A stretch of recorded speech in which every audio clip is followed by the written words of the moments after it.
La plupart des gens parlent trop parce qu'ils craignent de ne pas être à la hauteur. Cette anxiété de remplir l'espace, d'impressionner, de prouver quelque chose, est la même qui finit par éloigner les autres et laisser une sensation de vide dans chaque conversation. Il y a un coût psychologique énorme à vivre, en fonction de ce que les autres pensent, à mesurer chaque mot pour s'intégrer ou se démarquer. La vérité est que, dans la vie réelle, ceux qui attirent le plus ne sont pas ceux qui remplissent l'air d'histoire, ni ceux qui essaient de convaincre tout le monde de leur intelligence. Ceux qui restent vraiment dans l'esprit des autres sont ceux qui savent écouter attentivement, ceux qui reconnaissent calmement leurs propres limites, ceux qui n'ont pas peur du silence, et ceux qui, quand ils parlent, le font sans fioriture ni masque. L'attractivité réelle n'est pas un masque que l'on met et enlève selon les convenances. C'est la conséquence d'une présence authentique, d'un esprit entraîné à être ici et maintenant, de quelqu'un qui ne négocie pas ses principes pour l'approbation des autres. Rien n'est plus attrayant que le calme sous pression. Et ce calme s'entraîne.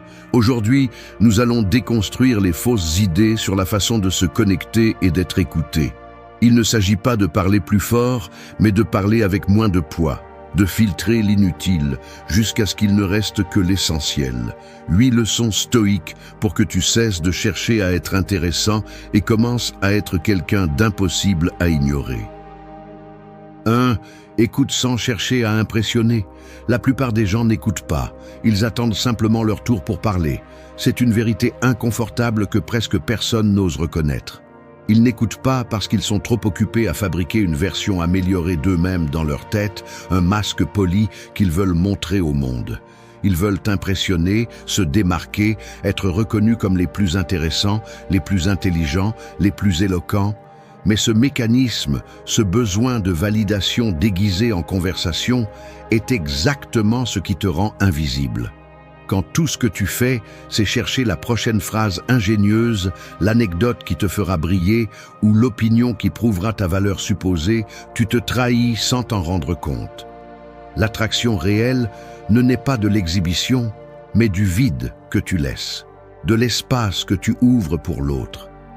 Écouter sans le filtre de l'ego est un acte de rébellion contre un monde obsédé par les apparences.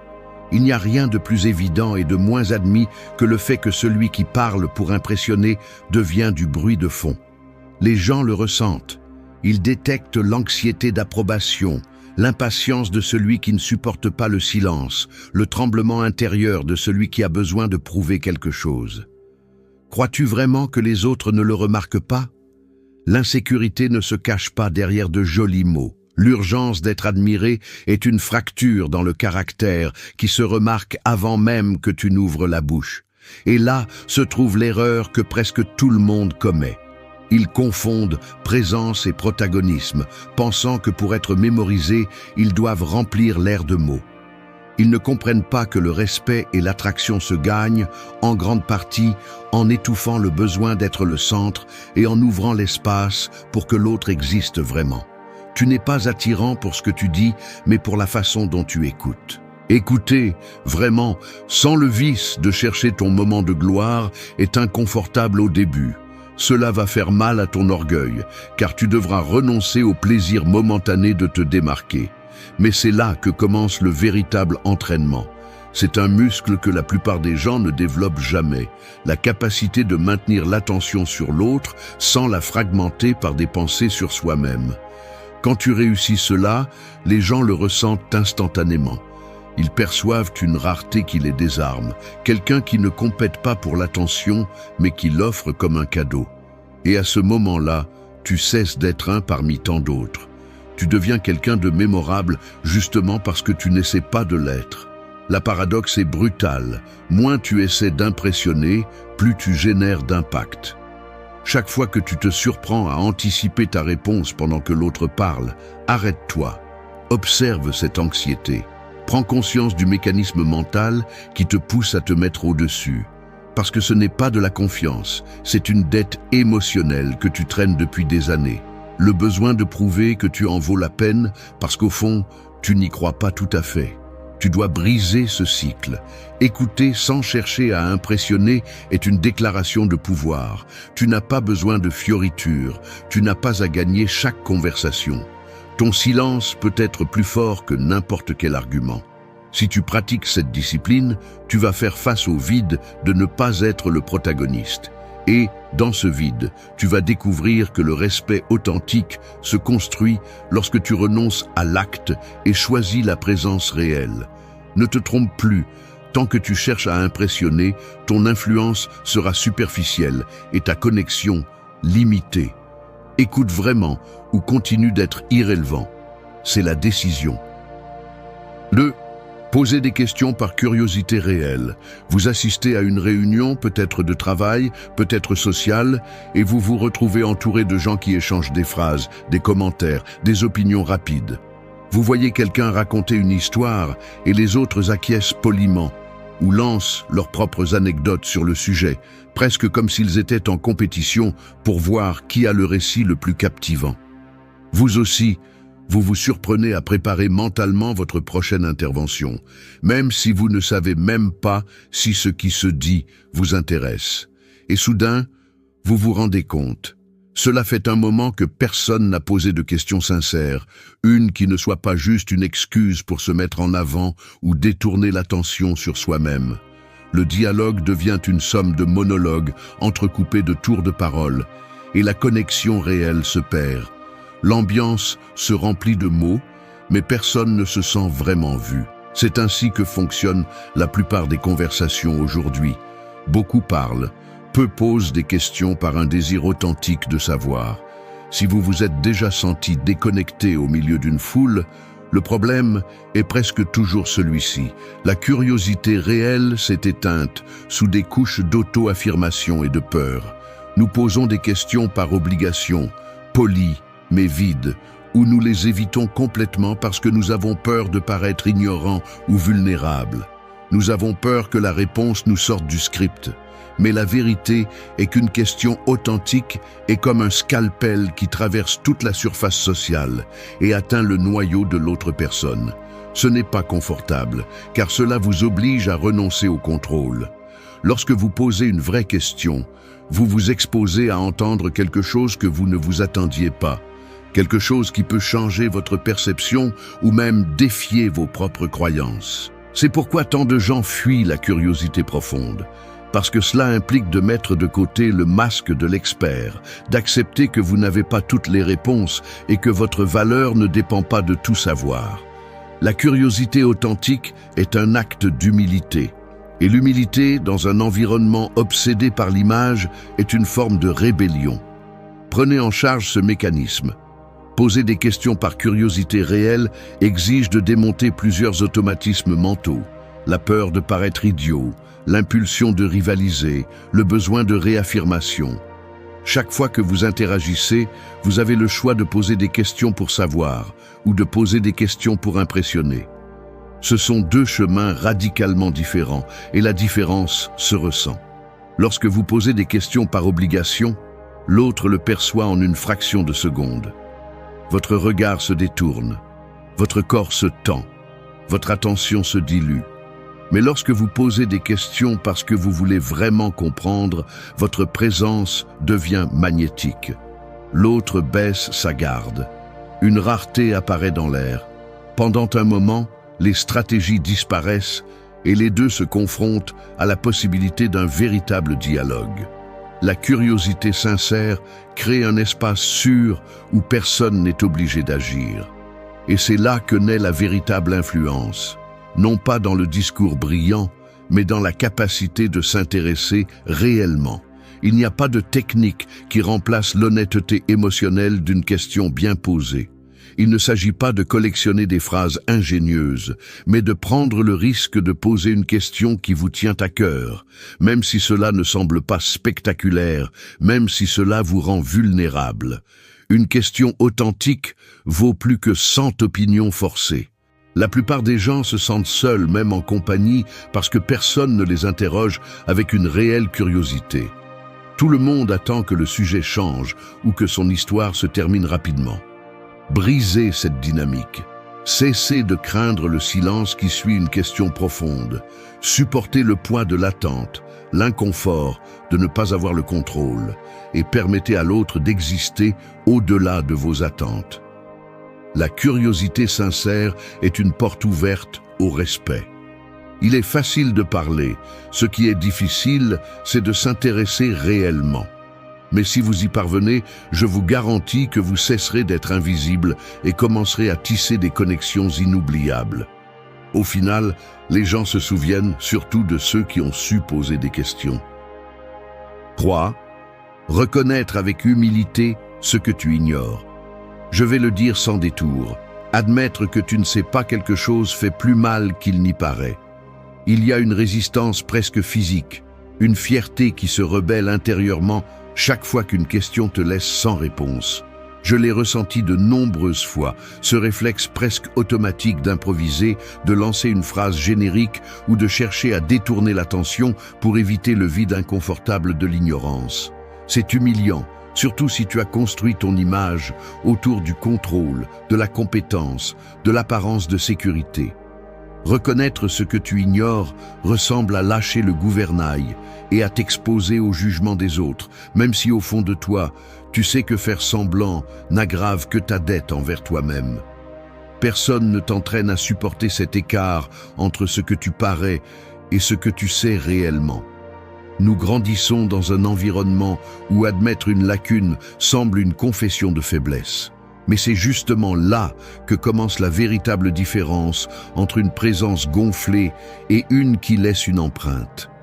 Si tu l'analyses froidement, la racine du problème réside dans le mécanisme mental qui associe le savoir à la valeur personnelle. Chaque conversation devient une sorte d'examen invisible. Sais-tu assez? Peux-tu apporter quelque chose de brillant? Vas-tu te retrouver à découvert? Et cette peur de rester sur le banc de touche alimente la tendance à donner son avis par inertie ou à déguiser l'ignorance avec des phrases vides. Cependant, plus tu t'efforces de cacher ce que tu ne sais pas, plus tu deviens fragile. C'est un investissement émotionnel qui ne rapporte que des intérêts négatifs. Être piégé dans le besoin d'avoir toujours une réponse est comme porter un poids inutile.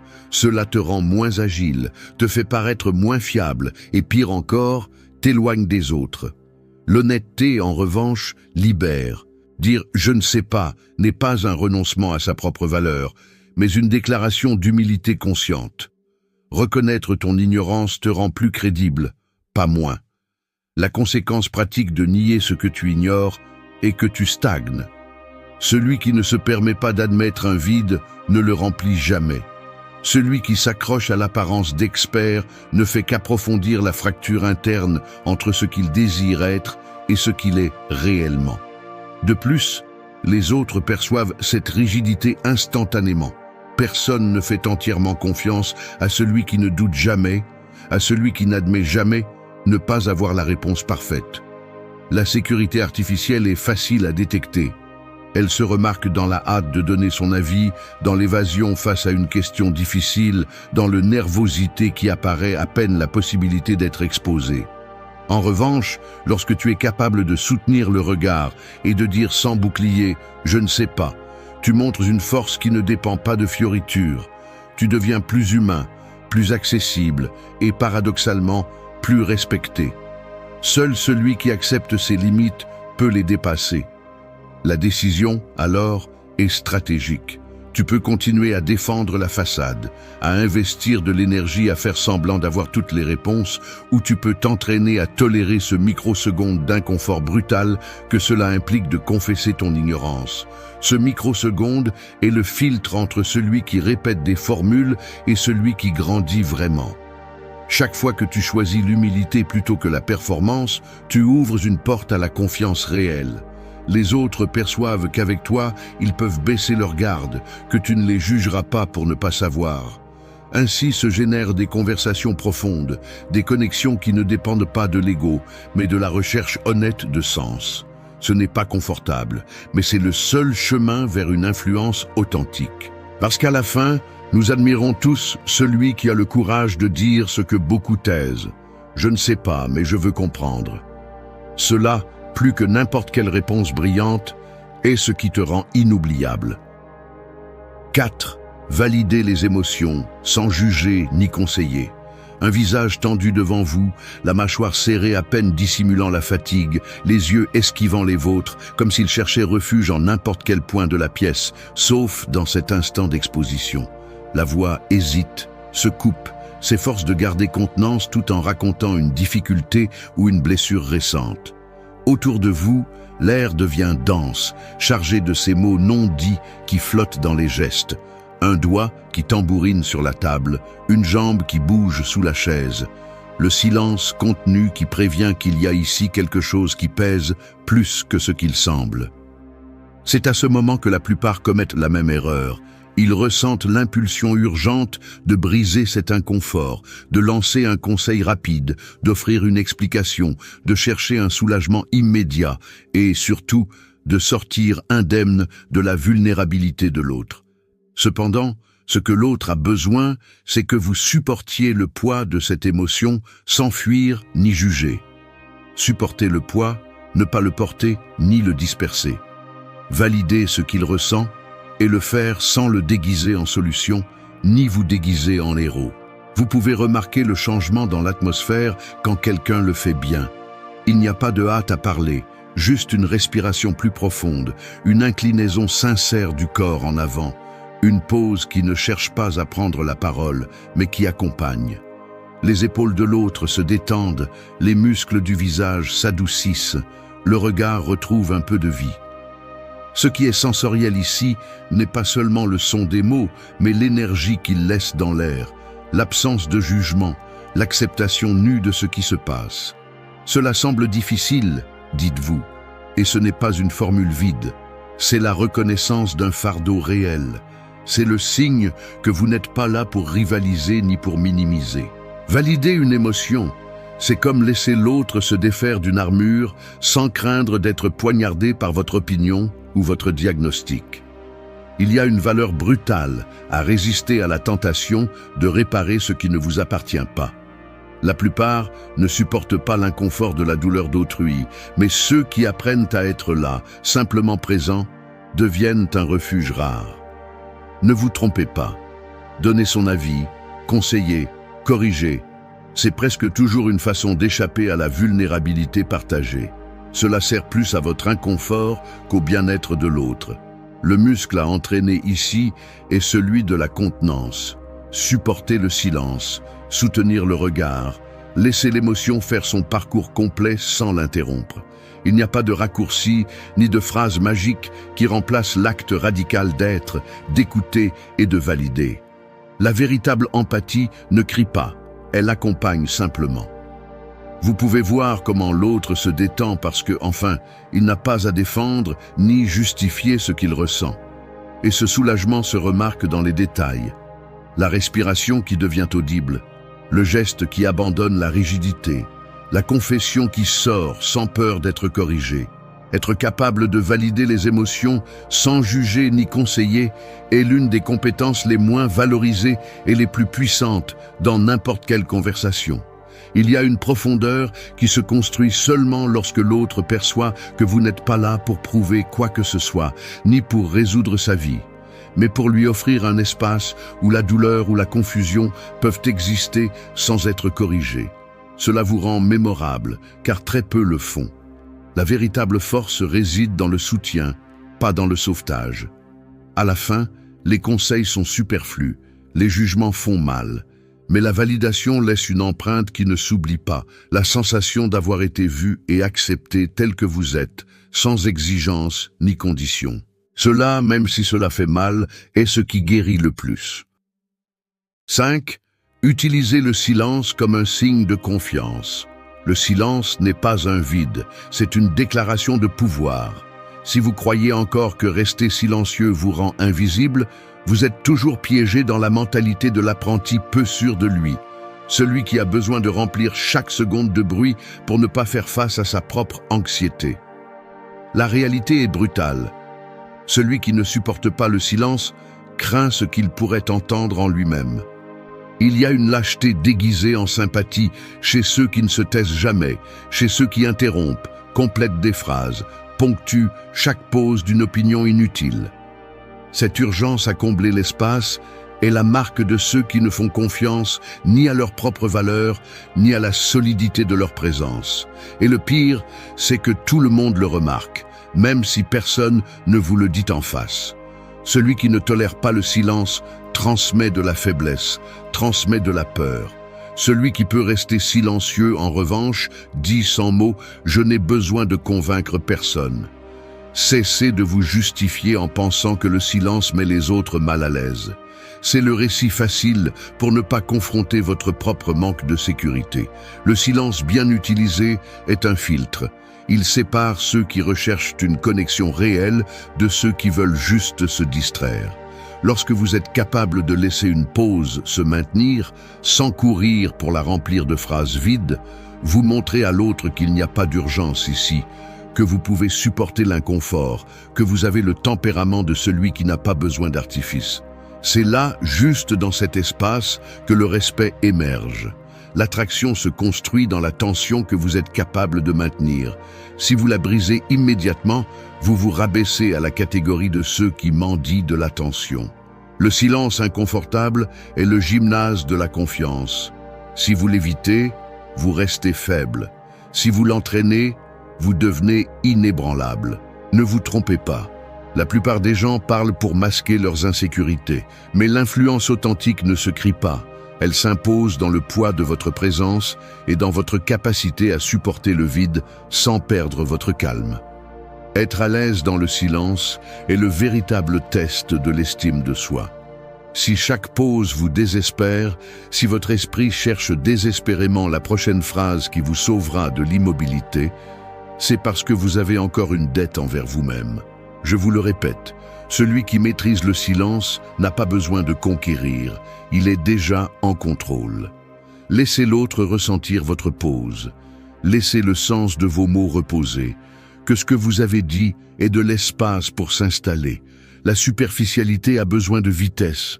La profondeur nécessite une pause. Si vous voulez que vos mots aient du poids, ne les entassez pas. Laissez le silence faire son travail. C'est à ce point que beaucoup échouent. Ils confondent dynamisme et valeur, pensent que la qualité de la conversation se mesure à la quantité de phrases par minute. Erreur de novice. Celui qui comprend le pouvoir du silence sait qu'en gardant une pause après une question importante, il permet à l'autre de réfléchir, de baisser sa garde, de révéler quelque chose de sincère. Celui qui ne supporte pas ce moment critique perd tout. Il n'accède jamais à la vérité, n'atteint jamais la profondeur, n'est jamais rappelé pour autre chose que pour son anxiété. Votre silence peut être plus percutant que n'importe quel argument. Si votre objectif est d'être respecté, cessez de rivaliser pour le tour de parole et apprenez à soutenir le vide avec calme. Les leaders, les références, ceux qui font la différence n'ont pas peur du silence car ils savent que c'est là que se révèle ce qui compte vraiment. Si vous vous entraînez à l'utiliser à votre avantage, vous cesserez d'être un de plus et commencerez à être la personne que tout le monde écoute, même lorsque vous ne parlez pas. 6. Exprimez votre appréciation de manière directe et honnête. La plupart des gens ne savent pas exprimer leur appréciation, non pas parce qu'ils ne la ressentent pas, mais parce qu'ils sont freinés par la honte, la peur de l'exposition ou l'habitude de tout prendre pour acquis. Il y a une sorte de blocage interne, une tension dans la poitrine qui vous empêche de dire ce qui est le plus simple et humain. Je t'apprécie. J'apprécie ce que tu fais. Je suis heureux que tu sois là.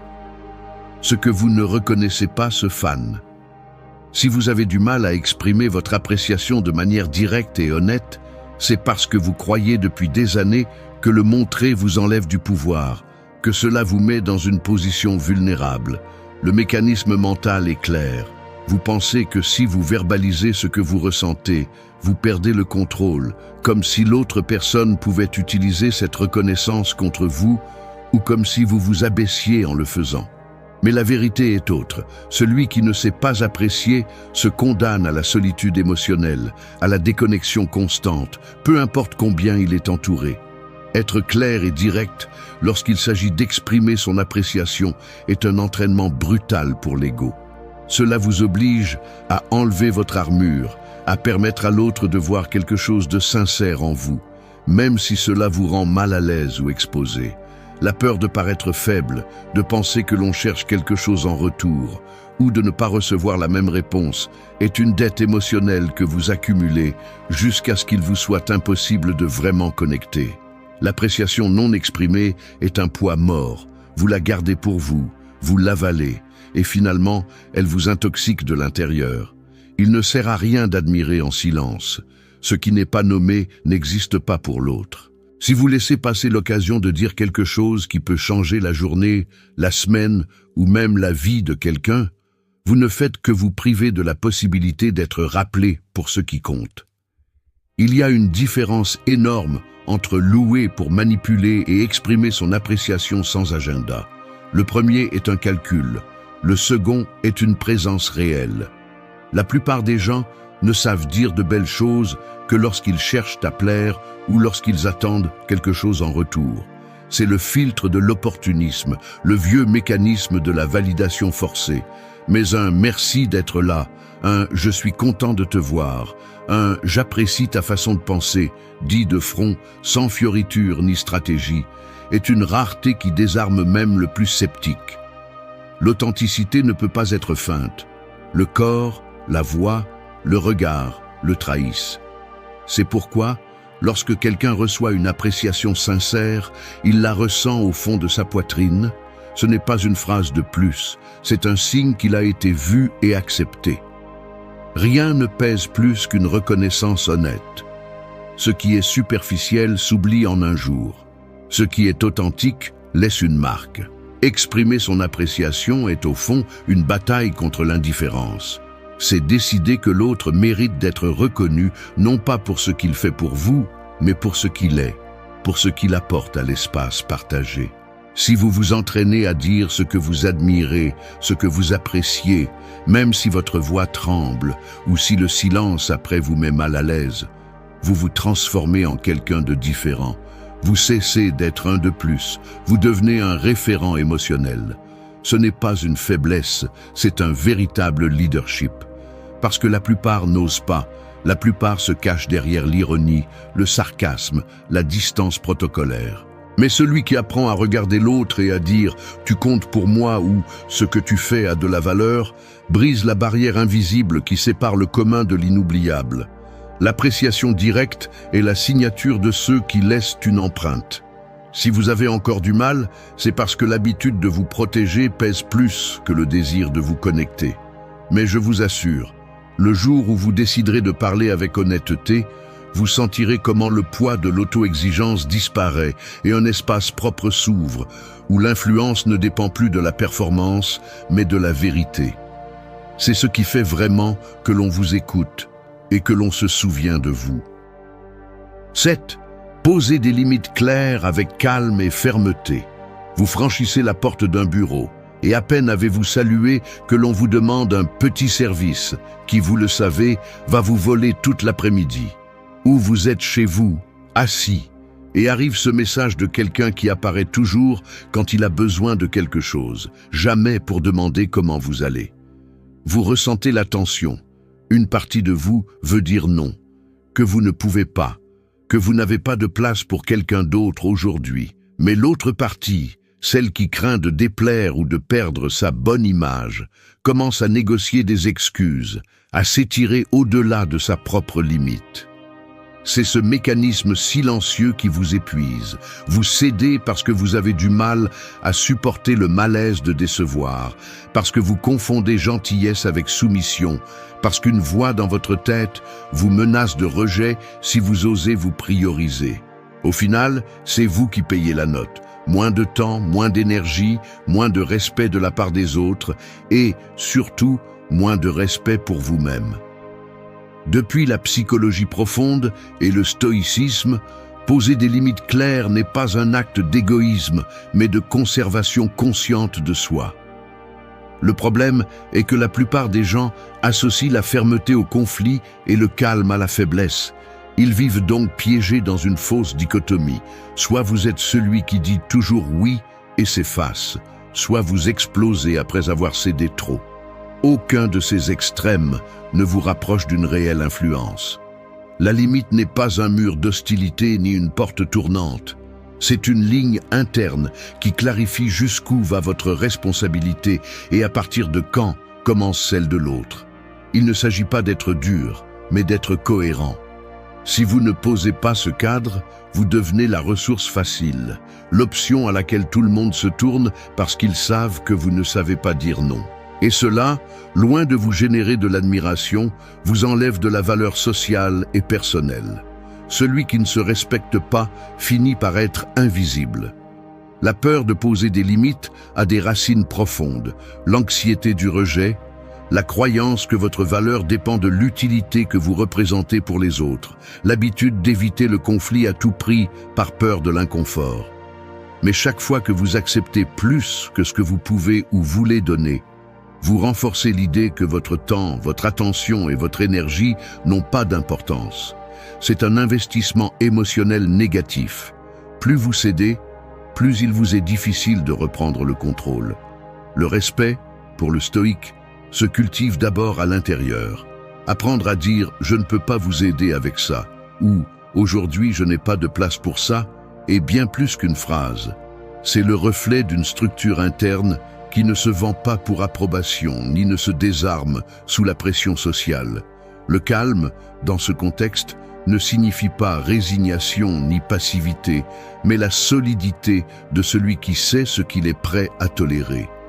Poser des limites avec fermeté implique de tolérer le malaise momentané de la désapprobation. Vous allez sentir dans votre poitrine la tentation de vous justifier, de demander pardon d'exister, d'adoucir tellement votre message qu'il finisse par être inefficace. Mais la vérité est que plus vous êtes clair et direct, moins il y a de place pour le ressentiment ou la manipulation. L'autre apprend immédiatement comment interagir avec vous, et vous, pour la première fois, ressentez une sensation de légèreté. La limite est le signe que votre vie vous appartient. N'ayez pas peur de l'inconfort initial, c'est le prix d'une tranquillité durable. Si vous n'entraînez jamais ce muscle, vous vous habituez à vous perdre dans chaque interaction jusqu'à ce qu'un jour, il ne reste plus rien à offrir. Le calme n'est pas une faiblesse, c'est l'expression de celui qui n'a pas besoin de crier pour être entendu. La fermeté n'est pas une agression, c'est la force que l'on ressent dans la cohérence de vos actes. Si vous voulez être quelqu'un que les autres respectent et recherchent vraiment, commencez par apprendre à dire « jusqu'ici ». Ce n'est qu'ainsi que vous cessez d'être une ressource et devenez un référent. 8. Éliminez le superflu dans la communication. Je vais être brutalement honnête. La moitié du temps où je parle, je me rends compte que je remplis des espaces avec des mots qui n'apportent rien. Je sens la tension dans ma mâchoire, l'air traversant ma gorge plus vite que d'habitude, mes mains agitées cherchant un soutien dans un geste ou sur le bord du verre. Je m'écoute. Et au fond, je sais que je pourrais dire la même chose en moitié moins de temps, avec moitié moins de phrases. Mais il y a une force invisible qui pousse, la peur de ne pas être à la hauteur, la croyance que si je laisse quelque chose de côté, on va penser que je n'ai pas le contrôle, que je ne suis pas intéressant, que je ne maîtrise pas la situation. Et c'est là que le langage se remplit d'ornements, de détours, d'explications que personne n'a demandées, de justifications qui ne cherchent qu'à protéger l'image. Cette anxiété est un fardeau. Elle pèse sur le geste, sur le regard, sur le ton. Elle se remarque dans les pauses forcées, dans l'excès de détails non pertinents, dans le corps qui se penche en avant comme s'il essayait de compenser quelque chose qui manque.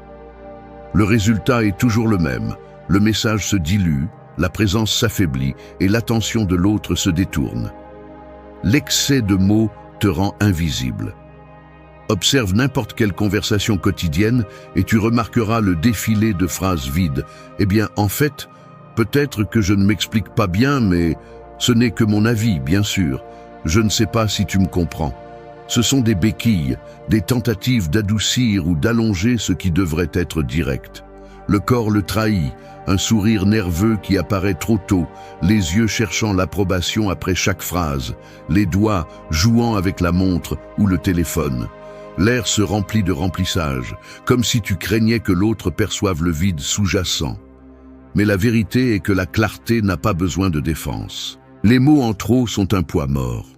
Tu peux sentir comment l'énergie de la conversation change lorsque quelqu'un s'exprime sans ornement, lorsque chaque phrase a un but et que le silence n'est pas une menace, mais un signe de confiance.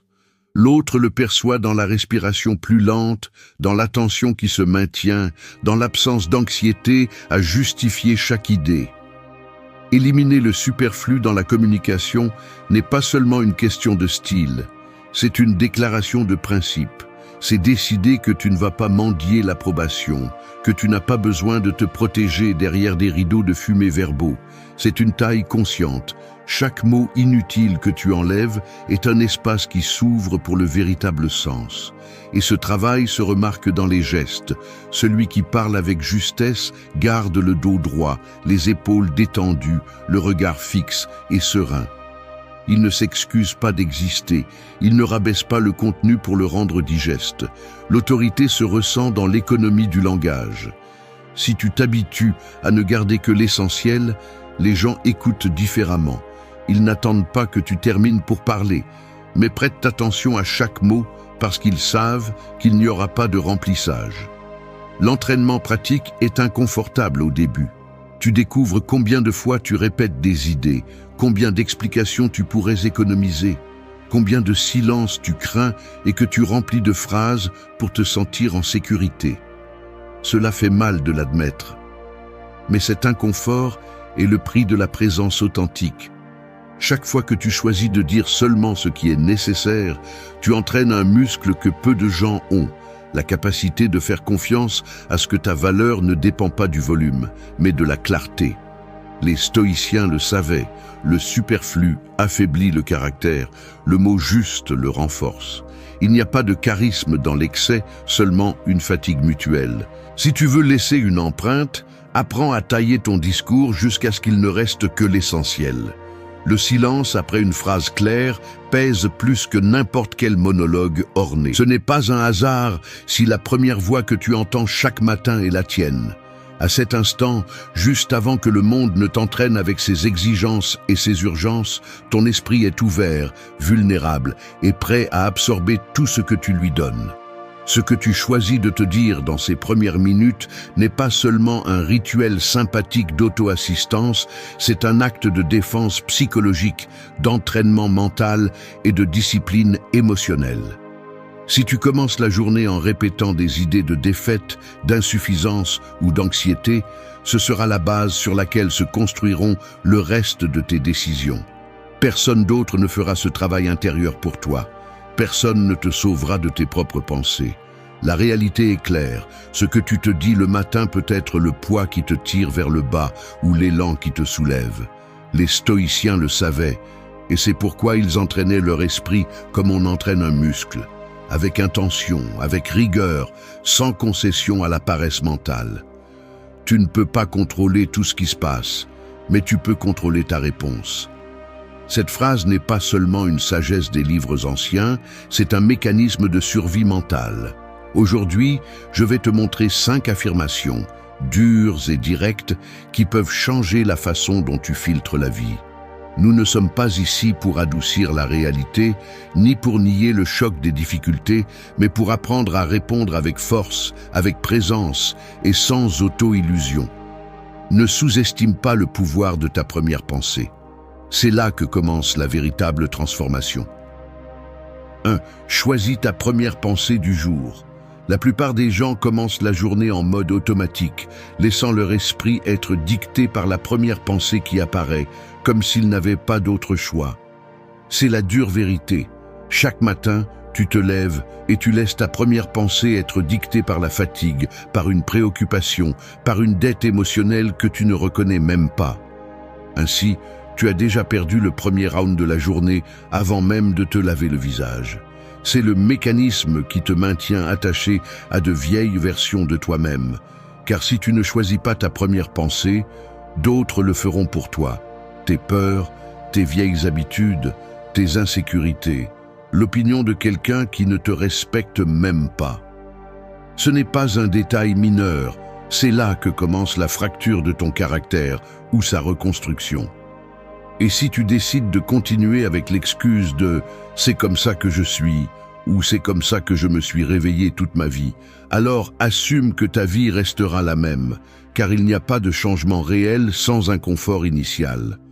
Arrête d'attendre que la motivation apparaisse toute seule.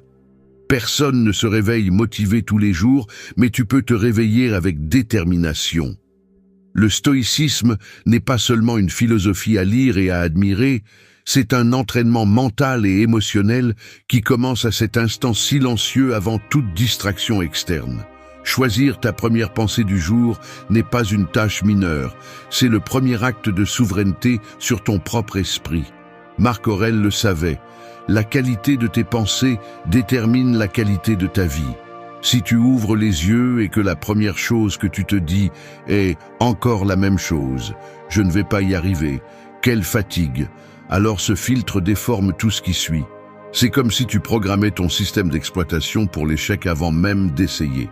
Vas-tu vraiment continuer à donner ce pouvoir à l'inertie mentale? La personne qui prend les rênes est celle qui se regarde en face et décide « aujourd'hui, je vais semer une idée différente », non pas parce que c'est facile, mais parce que c'est nécessaire. Chaque jour est un investissement ou une dette, et le solde, c'est toi qui le paies. La neuroscience le confirme, répéter des schémas négatifs renforce les voies neuronales de l'anxiété et de la résignation. Mais si tu choisis consciemment ta première pensée, même si cela te coûte au début, tu commences à tailler un nouveau chemin. Je ne parle pas de magie, je parle de travail réel. Personne ne va te sauver de tes propres automatismes. Si tu n'es pas prêt à faire cet effort initial, alors accepte que le reste de la journée sera une répétition de ce que tu connais déjà. Choisis une affirmation qui te défie et te sorte de la léthargie. Aujourd'hui, je choisis ma réponse. N'attends pas de te sentir prêt, car c'est un autre piège mental. Rends-le inconfortable jusqu'à ce que l'inconfort devienne une habitude. C'est la porte d'entrée vers toute transformation réelle. Si tu ne prends pas le contrôle de ta première pensée, ton esprit continuera d'être un territoire occupé, et ce que tu ne gouvernes pas te gouverne. 2. Ta réponse définit ton cap quotidien. Tu te réveilles et à peine ouvres-tu les yeux, tu as déjà un petit dilemme entre les mains. Le réveil sonne, la chambre est encore dans l'obscurité et pendant un instant, il n'y a que toi et l'envie de remettre à plus tard le début de la journée. Le corps cherche le confort, l'esprit veut négocier 5 minutes de plus et c'est là que se présente le premier véritable carrefour. Ce n'est pas un détail insignifiant. C'est le premier moment où la réponse que tu choisis définit la direction de ce qui suit. Te lèves-tu avec détermination ou cèdes-tu au pilote automatique? Ce choix, si quotidien qu'il semble trivial, est en réalité ta première déclaration d'intention au monde et surtout à toi-même. Personne d'autre n'entend ce dialogue, mais c'est là que commence à se façonner le caractère ou à se perpétuer l'inertie habituelle. Ce que nous ne reconnaissons souvent pas, c'est que nous ne sommes pas responsables de tout ce que nous pensons, mais nous le sommes de la façon dont nous répondons à ces pensées. L'habitude est de se plaindre mentalement, d'anticiper le pire, ou de se laisser entraîner par la sensation que la journée a déjà commencé en pente. C'est un vieux réflexe, une habitude que tu as apprise et répétée jusqu'à ce qu'elle devienne automatique. Mais chaque matin, ce mécanisme peut être interrompu si tu choisis de répondre différemment, même si au début, cela te semble inconfortable et même forcé. Répondre n'est pas la même chose que réagir. La réaction est automatique, la réponse est choisie. C'est ici que l'entraînement stoïque entre en jeu. Il ne s'agit pas de feindre l'enthousiasme, ni de nier la difficulté, mais de se rappeler que ta première décision authentique de la journée est interne, silencieuse, mais a un poids énorme.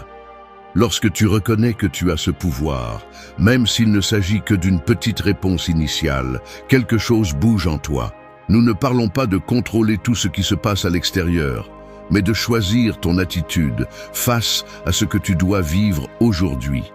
Ce que tu répètes devient ton reflet.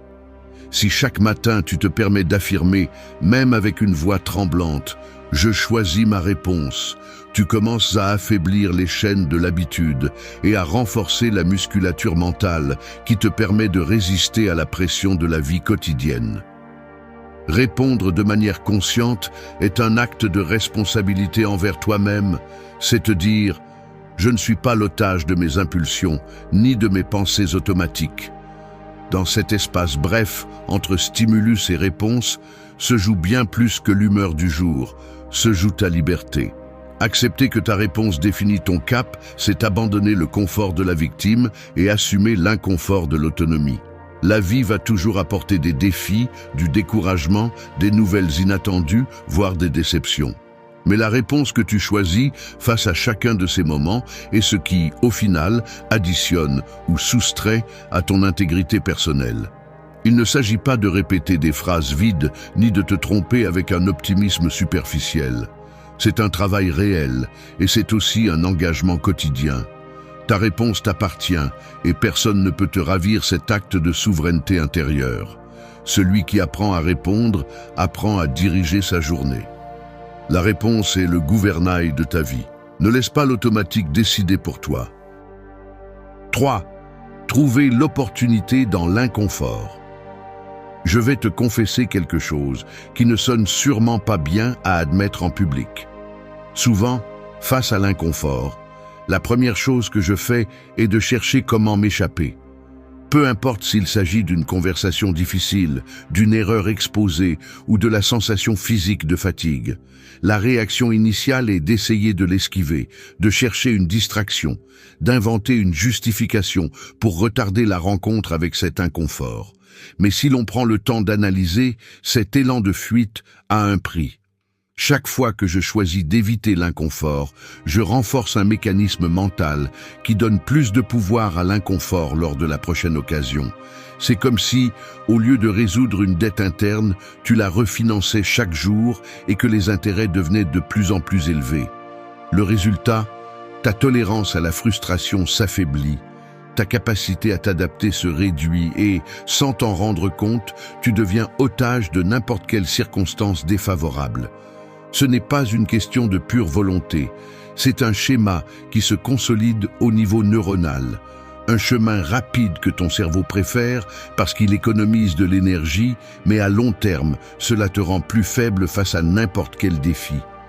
Si nous le décomposons, l'inconfort est un signal, pas une punition.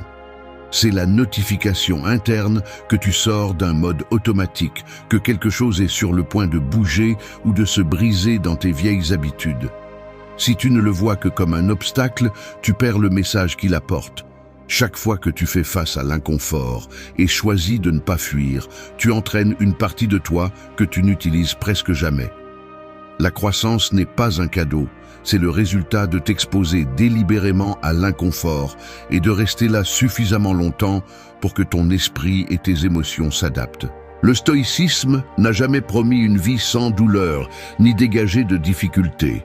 Ce qu'il offre, c'est une manière de réinterpréter ce malaise.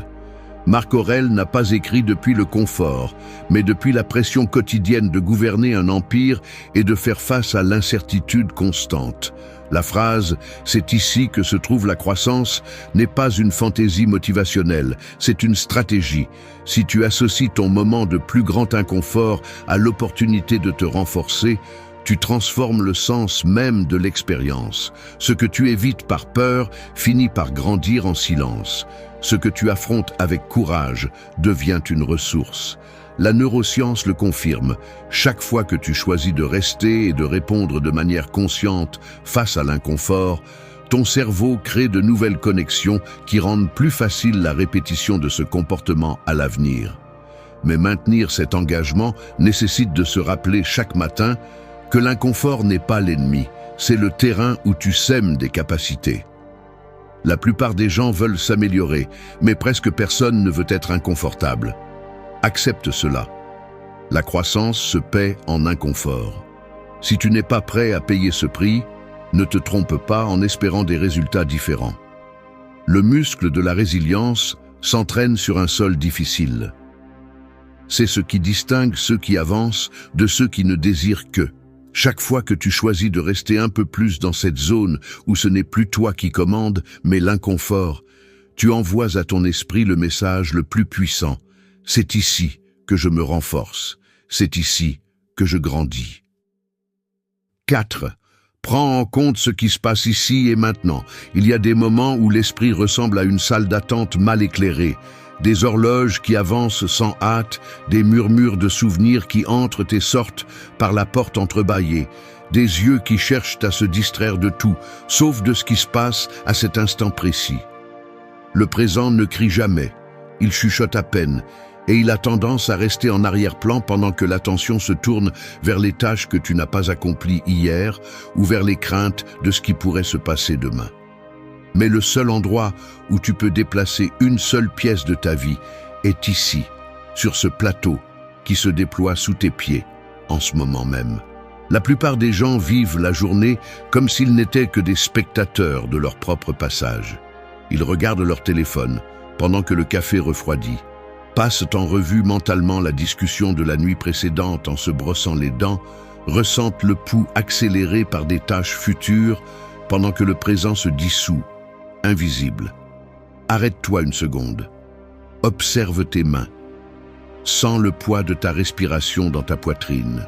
Le corps est ici, mais l'esprit s'échappe encore et encore. Prendre le contrôle du moment nécessite une décision inconfortable. Cesser de chercher refuge dans le passé ou le futur et prêter attention, avec toute l'attention possible, à ce qui se passe à cette seconde précise. Ce n'est pas un acte grandiloquent, c'est un geste petit, presque imperceptible, mais radical. Le stoïcisme le traduit par une affirmation simple et brutale. Aujourd'hui est ce qui compte le plus. Non pas parce que le passé est sans importance ou que l'avenir n'a pas de valeur, mais parce que c'est seulement dans ce fragment de temps que tu peux intervenir dans quelque chose de réel. Marc Aurèle écrivait ses méditations au milieu du bruit de l'Empire, s'accrochant à la discipline de ramener son esprit au maintenant, encore et encore, comme quelqu'un qui entraîne un muscle qui résiste.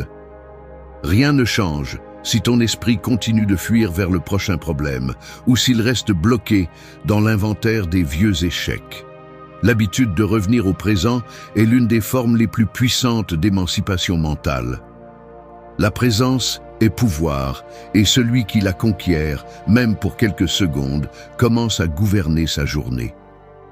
Dans le quotidien, cela signifie remarquer la pression de tes pieds sur le sol en te levant, écouter le son de l'eau en te lavant le visage, sentir le tremblement initial de tes pensées sans les juger ni essayer de les modifier immédiatement.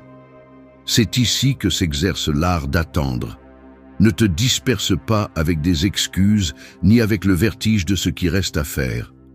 Si tu t'entraînes à revenir au moment, encore et encore, tu crées l'espace mental où les affirmations prennent réellement racine. Tu ne peux pas semer une nouvelle idée dans un terrain que ton esprit abandonne toutes les 5 secondes. Seul le présent est un terrain fertile. Le reste n'est qu'un paysage de fond. Si tu ignores cela, ta journée ne sera qu'une somme d'absences. Choisir de prêter attention à ce qui se passe ici et maintenant, c'est résister à l'inertie de la distraction. C'est affirmer « aujourd'hui, ici, aujourd'hui, maintenant, c'est là que je me transforme ». Personne ne peut le faire à ta place. 5. Reconnaissez votre valeur sans conditions externes. Personne ne doit vous valider pour que vous soyez précieux. C'est la vérité inconfortable que presque personne n'ose regarder en face. Si vous passez votre vie à supplier l'approbation des autres, vous cédez votre dignité par petites doses, vous devenez esclave des attentes d'autrui et vous vous condamnez à vivre comme une version diminuée de vous-même. Réalisez-vous le prix que vous payez chaque fois que votre valeur dépend d'un like, d'un regard, d'un commentaire, d'un résultat externe? Chaque fois que vous attendez le signal que vous êtes enfin suffisant, vous vous enchaînez à un mensonge qui ne fait qu'alimenter votre insécurité. Peu importe combien de réussites vous accumulez, combien d'applaudissements vous obtenez, si votre valeur est négociable selon l'humeur des autres, vous resterez vulnérable à tout mépris, à tout oubli, à toute critique. Le stoïcisme est brutalement clair à ce sujet. Ce qui dépend de vous, c'est votre jugement sur vous-même, pas l'applaudissement ni le rejet venant de l'extérieur. Marc Aurèle a écrit « La valeur d'une personne est déterminée par ce qu'elle se donne à elle-même, pas par ce qu'elle reçoit de quelqu'un d'autre. Si vous n'avez pas le courage de vous soutenir lorsque personne ne vous applaudit, alors vous n'avez pas de caractère, juste un masque qui s'adapte à ce qui est opportun. Ne vous trompez pas, la validation externe est addictive et semblera toujours plus facile que de construire votre propre estime de soi à partir de zéro. Mais ce chemin vous vide, vous laisse à la merci de tout vent contraire. L'affirmation « je suis suffisant » n'est pas une phrase de développement personnel à répéter comme un perroquet.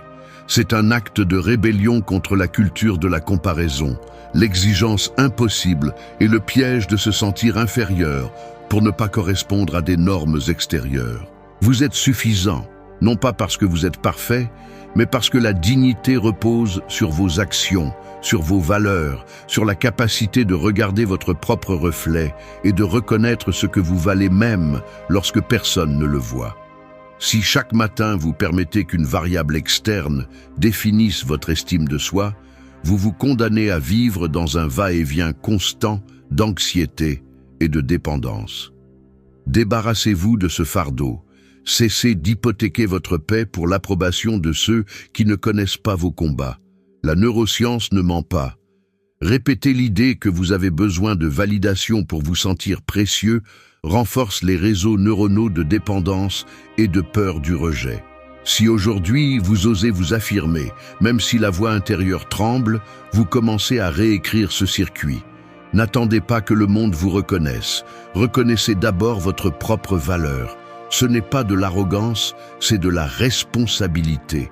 La véritable estime de soi se construit dans le silence, dans les moments où personne ne regarde et où vous choisissez de ne pas céder à l'auto-attaque, au mépris ou à l'auto-apitoiement. Assez d'excuses. Votre valeur n'est pas négociable. Cessez de mendier reconnaissance. C'est une dette que vous n'avez pas besoin de porter. Si vous voulez vivre avec dignité, commencez par vous respecter avant quiconque. Le reste est accessoire. 6. Laisse aller ce que tu ne peux pas influencer. La vérité est celle-ci. La plupart des choses qui te volent la paix chaque jour sont hors de ta portée. Et plus tôt tu l'acceptes, plus tôt tu cesseras de te fatiguer dans des guerres mentales impossibles à gagner. Il y a une partie de ton esprit qui insiste à croire que si tu t'inquiètes suffisamment, si tu y penses encore une fois, si tu analyses jusqu'à l'épuisement, tu pourras tordre la réalité à ta guise. Ce mécanisme est traître, il te convainc que t'inquiéter est la même chose que t'occuper, que penser sans relâche équivaut à résoudre, alors qu'en réalité, cela te confine dans une cage invisible d'impuissance et de frustration. Le besoin de contrôle est un piège subtil, construit sur la peur, peur de l'incertitude, peur du rejet, peur de perdre ce peu que tu crois avoir sécurisé. Et plus tu essaies de serrer le poing sur ce qui ne dépend pas de toi, l'opinion des autres, l'avenir incertain, les résultats d'autrui, plus la sérénité s'échappe entre tes doigts. Le prix est élevé, anxiété constante, énergie perdue, une fatigue qui ne s'en va pas même avec des heures de sommeil. L'esprit se remplit de scénarios qui ne se produisent jamais, de dialogues imaginaires, de solutions pour des problèmes qui n'existent même pas encore. C'est ainsi que tu te détournes de ce que tu peux réellement influencer et que tu finis par hypothéquer ta tranquillité pour un contrôle qui n'a jamais été le tien. Ce n'est pas facile de lâcher prise, je le sais. Même maintenant, en le disant, je ressens l'impulsion de résister, d'argumenter que cette fois, je peux vraiment le changer, de croire que si je pense un peu plus, tout va s'imbriquer. Mais chaque fois que je m'accroche, je n'arrive qu'à augmenter le poids sur mes épaules. Reconnaître les limites n'est pas de la résignation, c'est un acte de brutale honnêteté envers soi-même. Il y a des choses qui t'affectent, mais qui ne t'appartiennent pas. Il y a des batailles qui ne te concernent pas. L'art est de distinguer la limite. Jusqu'ici va ma responsabilité, à partir d'ici, je lâche ce que je ne contrôle pas. Les enseignements stoïciens martèlent cette idée encore et encore. Ce qui dépend de toi, c'est ton attitude, tes actions, ton jugement. Le reste, même si cela fait mal, il faut le laisser aller. Insister pour contrôler l'incontrôlable est une dette émotionnelle qui se paie en tranches d'anxiété. L'affirmation « je lâche le contrôle » n'est pas une reddition, c'est la plus haute expression de la sagesse pratique. C'est le rappel que ton énergie est finie et mérite d'être investie uniquement là où elle fait la différence. Lorsque tu parviens à lâcher prise, même d'un millimètre, tu récupères de l'espace mental pour mieux répondre à ce qui compte vraiment. Lâcher prise ne signifie pas ignorer. Cela signifie accepter la réalité telle qu'elle est et choisir où tu as le pouvoir d'agir. C'est le fondement de la paix intérieure. Laisse aller ce qui ne dépend pas de toi. Cette phrase n'est pas un réconfort bon marché, c'est une stratégie de survie émotionnelle. Tant que tu ne l'intériorises pas, tu resteras otage de chaque variable extérieure. Souviens-toi de cela. Ta liberté commence là où s'arrête l'obsession de contrôler. 7. Répète pour transformer ton esprit. Tu vas aux toilettes et tu te regardes dans le miroir pendant que l'eau coule dans le lavabo. À peine quelques minutes se sont écoulées depuis que tu as ouvert les yeux et tu peux déjà sentir la pression silencieuse des pensées automatiques. Les tâches accumulées, la fatigue qui ne s'est pas dissipée, le doute sur ta capacité à être à la hauteur aujourd'hui. C'est le scénario le plus courant, pas besoin de l'embellir. Nous, tous, à des degrés divers, évoluons dans ce circuit répétitif d'idées qui se réactivent chaque matin avant que nous prenions une décision consciente. C'est ici que commence le véritable travail mental, car ce que tu dis ou ce que tu gardes pour toi à cet instant devient la graine de ce que tu vas récolter durant la journée. Il ne s'agit pas seulement de ce que tu penses, mais de ce que tu répètes. L'esprit apprend par répétition, pas par inspiration momentanée. Si chaque matin tu te répètes la même chose que la veille, les mêmes excuses, les mêmes peurs, les mêmes phrases de frustration, tu renforces un circuit neuronal qui fait que ta réaction automatique est toujours de revenir au point de départ. Et ce point, si tu ne le choisis pas, tu l'hérites de ta version la plus faible. En décomposant la mécanique, ce que tu répètes est ce que ton esprit finit par croire, même si au début tu ne le ressens pas comme authentique. C'est le pouvoir brutal de la répétition. Elle transforme le doute en certitude, la peur en habitude, la résignation en une sorte de refuge mental. Mais il en va de même à l'envers. Lorsque tu choisis de faire de 5 affirmations ton encre quotidienne, tu ne joues pas à l'optimisme naïf, mais tu installes un nouveau système d'exploitation. Les affirmations ne sont pas des sorts ni des placebos. Ce sont des instructions directes au cerveau qui, par pure insistance, commencent à façonner de nouvelles routes. Le processus est inconfortable, car l'esprit va toujours préférer le chemin déjà emprunté, mais la neuroscience est claire. Ce que tu répètes avec intention déplace, peu à peu, ce qui semblait auparavant inévitable. C'est ainsi que fonctionne la reprogrammation mentale. Cela ne dépend pas de te sentir motivé, mais de t'engager dans une pratique quotidienne, même lorsque tout ton corps et ton dialogue intérieur te demandent de revenir en arrière. Les conséquences de ne pas le faire sont évidentes. Tu vis séquestré par des schémas que tu n'as même pas choisis. Tu répètes des réactions qui t'ont déjà coûté cher et tu te demandes pourquoi rien ne change. Mais si tu décides d'installer un nouveau discours intérieur en choisissant chaque jour des affirmations qui renforcent ton pouvoir, ta présence et ton autonomie, alors le circuit commence à se fracturer. Ce que tu répètes te façonne.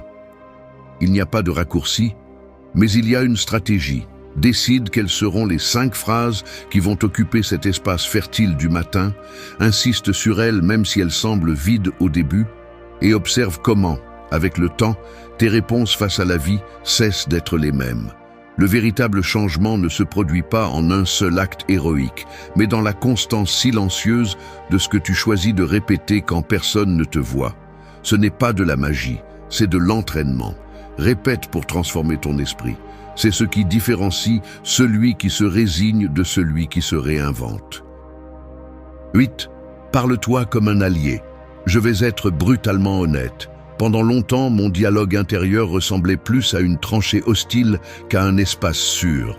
Je me réveillais, et avant même de sortir du lit, je recevais déjà des instructions d'une voix intérieure qui ne pardonnait aucune erreur, qui passait en revue chaque défaut avec la précision d'un chirurgien, et qui, si je commettais la moindre faute, en faisait une sentence. Personne ne le remarquait, mais pendant que je me lavais le visage ou que je m'habillais, cette voix était capable de me charger d'un poids invisible qui déformait tout ce que je voyais à l'extérieur. C'était comme avancer chaque matin avec un sac à dos rempli de pierres que j'avais moi-même mises là, juste par habitude. Et le plus absurde, c'est que je ne réalisais pas que ce traitement implacable n'était pas une sorte de discipline, mais une forme de sabotage silencieux. Cela devient presque un réflexe automatique. Tu te trompes et tu t'appelles maladroit. Tu ressens de la peur et tu te reproches de ne pas être plus fort. Tu as un doute et tu t'accuses d'insécurité. Ainsi, sans t'en rendre compte, chaque phrase intérieure devient une graine de méfiance qui fleurit au cours de la journée. Observer ce mécanisme, avec tous ses détails, est inconfortable. Ce n'est pas facile d'admettre que souvent tu es ton propre ennemi, que le pire juge n'est pas les gens là-dehors, mais cette voix qui ne se repose jamais et qui semble prendre plaisir à énumérer tes manques. Il y a de petits gestes qui le trahissent, le froncement de sourcils devant le téléphone après avoir lu un message, la respiration contenue quand tu doutes de faire ce qu'il faut, la mâchoire serrée quand tu te rappelles une ancienne erreur. Ces signaux physiques sont la preuve d'une conversation interne qui, si tu ne la corriges pas, te vole de l'énergie vitale avant même que la journée ait commencé. Et la vérité, c'est que personne ne va arrêter ce cycle pour toi. Il ne suffit pas de lire des phrases motivantes, ni de promettre que demain, tu seras plus gentil avec toi. Il faut un acte délibéré de conscience. Tu dois commencer à te parler comme un allié, pas comme un procureur. Il ne s'agit pas de te mentir, ni d'inventer une version parfaite de toi-même, mais d'entraîner l'habitude de te dire des mots qui ajoutent, pas qui soustraient. Te parler comme un allié signifie reconnaître les erreurs sans condamnation, te pousser à t'améliorer sans mépris, te rappeler tes capacités même si la voix automatique insiste sur le contraire. Tu ne peux pas attendre que la confiance apparaisse si le discours que tu répètes chaque jour est celui du châtiment. La neuroscience montre que chaque fois que tu choisis consciemment des mots de soutien et non d'attaque, ton cerveau reconfigure ses connexions, affaiblit les circuits de l'auto-attaque et renforce ceux de la résilience. Chaque phrase bienveillante et réaliste que tu te dédies est une brique dans la construction de ta force mentale. Regarde-toi dans le miroir et observe tes gestes. Ce que tu te dis là t'aiderait-il à résister à une journée difficile ou te prépare-t-il simplement à trébucher à nouveau? Les mots que tu choisis sont les outils avec lesquels tu élèves ou détruis ton propre moral. Fais de ton dialogue intérieur un refuge où tu peux te reposer, même si le monde extérieur est un terrain hostile. Ce que tu te répètes en privé forge ton caractère en public. À partir d'aujourd'hui, chaque fois que la vieille voix de la critique apparaîtra, remplace-la par celle d'un allié. Ce n'est pas de la faiblesse, c'est une stratégie de survie. Te parler comme un allié, c'est cesser d'être ton propre obstacle et commencer à être ta plus grande ressource. 9. Ne nie pas la douleur. Dirige ta réaction. Il y a des douleurs qui ne se laissent pas ignorer, comme un impôt émotionnel que la vie te prélève chaque fois que tu essaies de faire comme si de rien n'était. Il ne s'agit pas de souffrance poétique ni de peine décorative. Je parle de ce poids sourd qui t'écrase la poitrine dès que tu fais face à une perte, une trahison ou un échec qui ne s'efface pas avec des phrases toutes faites. Et c'est ici que la plupart échouent avant même d'essayer de lutter. Car le premier réflexe est de dissimuler, d'embellir ou de fuir cette douleur, comme si la cacher derrière un sourire ou se distraire allait l'éliminer. Mais il n'y a pas d'auto-illusion qui dure assez longtemps.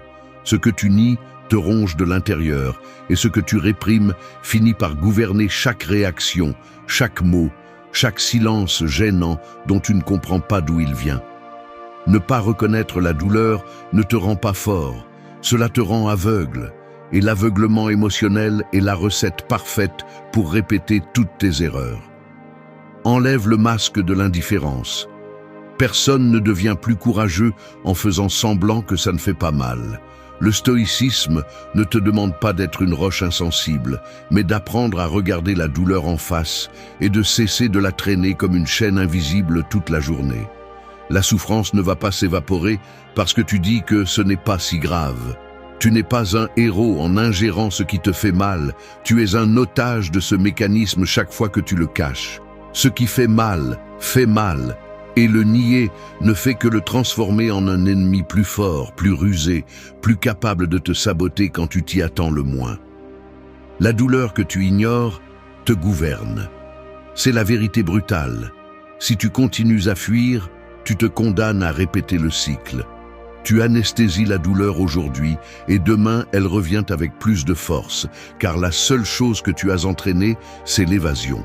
Maintenant, voici le tournant important. Ressentir la douleur n'est pas la même chose que de se rendre à elle. Le stoïcisme exige de toi quelque chose de bien plus difficile que de nier ou de dramatiser. Il te demande de diriger ta réaction, d'utiliser cette inconfortabilité comme carburant et non comme excuse. Vas-tu vraiment continuer à utiliser la douleur comme prétexte pour justifier tes pires réponses ? Combien de temps vas-tu laisser une déception d'hier diriger ton attitude d'aujourd'hui ? C'est la partie inconfortable que personne ne veut entendre. La douleur est inévitable, mais ta réaction t'appartient et seulement à toi. Tu peux laisser cela te transformer en une version plus amère et réactive, ou tu peux décider ici et maintenant que tu vas répondre avec intégrité, avec sang-froid, avec un minimum de respect pour ta propre capacité de résilience. Ne contrôle pas la douleur, contrôle ta réponse. Cette phrase devrait être gravée à la porte de ton esprit chaque matin. La neuroscience le montre avec la même froideur. Quand tu décides d'affronter la douleur, de la reconnaître, de la nommer, puis de choisir consciemment ta réaction, tu crées de nouvelles voies neuronales qui te préparent à résister au prochain coup, au lieu que chaque blessure soit plus profonde que la précédente. Mais si tu préfères le chemin de la négation, tu renforces seulement le réseau de la peur et de l'évasion. Deviens adulte émotionnellement une bonne fois pour toutes. Accepte la douleur, mais ne te mets pas à genoux devant elle. Utiliser la douleur comme excuse est la sortie facile, mais dirige ta réaction et tu verras comment chaque coup se transforme en leçon, pas en condamnation. Ici, il n'y a pas de place pour les auto-illusions. La douleur n'est pas négociable, ta réaction l'est. 10. Engage-toi chaque matin pour ton changement. Rien ne change si tu ne t'engages pas. C'est la vérité que personne ne veut entendre quand on parle de transformation personnelle. Tu peux lire des phrases, écouter des conseils, imaginer des futurs différents, mais si chaque matin tu ne décides pas une bonne fois pour toutes que tu vas porter le poids de ton propre changement, tout le reste n'est que bruit. L'engagement est inconfortable, car il t'oblige à regarder en face ce que tu as laissé de côté et à reconnaître que ta version d'aujourd'hui est la somme de tes choix les plus confortables. Le véritable conflit ne réside pas dans les obstacles externes, mais dans ce pacte silencieux que tu fais avec l'inertie chaque fois que tu remets à plus tard ce que tu sais devoir transformer. Quand le réveil sonne, ton premier réflexe révèle le niveau d'engagement réel que tu as envers ton changement. Si tu choisis l'excuse facile, la journée est déjà hypothéquée. Si tu choisis l'affirmation, même si tu n'y crois guère, tu paies la première échéance d'une dette bien plus grande. T'engager chaque matin n'est pas un acte romantique ni grandiloquent. C'est accepter que le processus sera répétitif, parfois ingrat, presque toujours invisible. C'est le moment où tu décides de cesser de négocier avec tes anciens mécanismes mentaux et d'affirmer, même à voix basse, « Aujourd'hui, je choisis encore mon chemin ». Ici, il n'y a pas de témoins ni d'applaudissements. L'engagement est un contrat interne que seul toi peux signer et qui se renouvelle en silence, même lorsque la motivation n'est pas au rendez-vous. Il existe un mécanisme psychologique que nous partageons tous, la tentation de l'auto-indulgence. Elle se déguise en autocompassion, en fatigue justifiée, en promesse pour demain. Chaque fois que tu cèdes, tu renforces la croyance que tu peux reculer sans coup. Mais le prix existe, la confiance en soi s'érode et l'esprit apprend que tes mots pèsent peu. Ce que tu ne soutiens pas te soutient contre. C'est la sentence qui marque la différence entre la transformation et la résignation. Le véritable engagement dérange, car il exige une cohérence quotidienne, pas la perfection. Il y aura des jours où tu répéteras les affirmations par pure discipline, sans ressentir de changement. C'est justement là que se forge le caractère. L'esprit cherche des raccourcis, veut des preuves rapides, des résultats immédiats. Mais la neuroscience est claire, les nouveaux circuits se créent à force de répétition, et chaque répétition est un petit acte de foi. Le conflit interne surgit lorsque la vieille voix te demande des preuves et que la nouvelle à peine balbutie. C'est le moment de plus grand pouvoir, car rester est plus douloureux qu'avancer. Les croyances ne se transforment pas par inspiration, mais par un engagement soutenu. N'attends pas de te sentir prêt. L'engagement est de décider sans garantie, de choisir ton changement avant qu'il ne se remarque. La volonté vaut plus que l'émotion. Cette phrase, bien qu'elle fasse mal, est celle qui sépare celui qui se réinvente de celui qui ne le souhaite que. Engage-toi chaque matin, même si c'est entre doutes. Ce contrat avec toi-même est le seul investissement qui ne se dévalue jamais. Si aujourd'hui tu répètes l'affirmation